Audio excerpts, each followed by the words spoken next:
Maintenant, nous avons une autre catégorie d'investisseurs, plus petite, plus modeste, le business angel. Mais lui, il intervient au moment du lancement de l'activité de l'entreprise, plutôt quand c'est une start-up qu'elle est en train de tester son offre sur le marché. Son rôle, c'est d'accompagner cette entreprise pour l'aider à trouver sa place. Alors il prend un risque, mais il en prend un qu'il a déjà mesuré, car il va faire la même chose avec peut-être 10 startups. Et il va attendre de son panier d'investissement auprès de ces 10 startups que l'une d'entre elles soit un véritable succès, peut-être une licorne, même si c'est très rare, qui va trouver des millions d'utilisateurs en moins d'un an. Deux qui vont avoir un succès relatif et qui vont lui donner un bon espoir de trouver de la croissance. Et les autres qui vont avoir du mal ou qui vont même carrément s'arrêter. Mais s'il regarde son panier d'investissement, finalement, celui-ci va être globalement positif. Alors il va investir une petite somme, peut-être 20 000 euros, 30 000 euros, pas plus, mais il va le faire plusieurs fois. Il va s'intéresser au dynamisme de l'entreprise, à son potentiel, à sa bonne analyse du marché, à son offre originale et pertinente de start-up. Mais il aura choisi cette start-up finalement parce qu'il pense qu'il peut lui apporter quelque chose.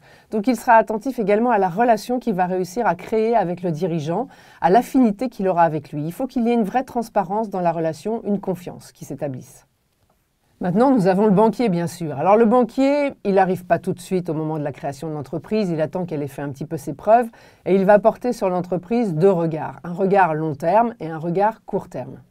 Son regard long terme va finalement porter sur un projet d'investissement de l'entreprise et il va regarder l'assise de ce projet, comme si à l'intérieur de l'entreprise, il y avait une plus petite entreprise et c'est sur ce périmètre-là que son attention va se porter. Est-ce que cet investissement est légitime? Est-ce qu'il va apporter de la croissance à l'entreprise? Quelle est la durée de cet investissement? Et donc, sur combien de temps vais-je devoir l'accompagner pour calibrer la grandeur, la dimension du prêt qu'il va accorder?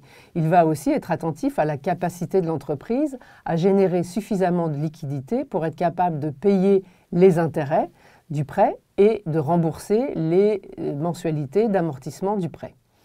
Et puis, il va regarder un petit critère qui est centralisé auprès de la Banque de France. Il va regarder quelle est la cotation que la Banque de France accorde à l'entreprise. Alors évidemment, ça suppose que l'entreprise ait déjà un petit peu d'ancienneté pour que la Banque de France ait pu accorder une note. Alors cette cotation de la Banque de France est constituée d'une lettre et d'un chiffre qui correspondent à l'envergure de l'entreprise et à la fiabilité de celle-ci par rapport aux engagements qu'elle prend. Par exemple, la lettre A est attribuée aux entreprises qui ont un chiffre d'affaires supérieur à 750 millions d'euros. La lettre B aux entreprises qui ont un chiffre d'affaires entre 150 et 750 millions d'euros. G, nous sommes entre 1,5 million et 7,5 millions d'euros de chiffre d'affaires. Venons aux chiffres maintenant. 3++ indique la capacité de l'entreprise à honorer ses engagements et vous voyez que la note est excellente, ça veut dire qu'effectivement l'entreprise a une excellente capacité à honorer ses engagements. À partir de 5, ça commence à se gâter, la capacité est qualifiée de faible. À 9, elle est carrément compromise. P signifie qu'il y a une procédure collective qui a été engagée, c'est-à-dire qu'il y a eu un dépôt de bilan. Si l'entreprise est en plan de redressement et qu'il y a donc un espoir que la situation se redresse, on revient à une note chiffrée de 6. 0 signifie que la Banque de France n'a pas d'éléments pour juger. Ça veut peut-être dire que l'entreprise est très jeune. Ces notes sont réunies dans le fichier bancaire des entreprises, le FIBEN, auquel ont accès les banques, les établissements de crédit, mais également les établissements qui accordent des assurances-crédit ou des cautions, et enfin les compagnies d'assurance qui peuvent investir pour couvrir leurs réserves. Ce fichier délivre bien sûr cette note, mais regroupe également des informations juridiques, des événements judiciaires, des incidents de paiement sur effet, les crédits bancaires des entreprises, le profil des associés ou des dirigeants qui sont connus.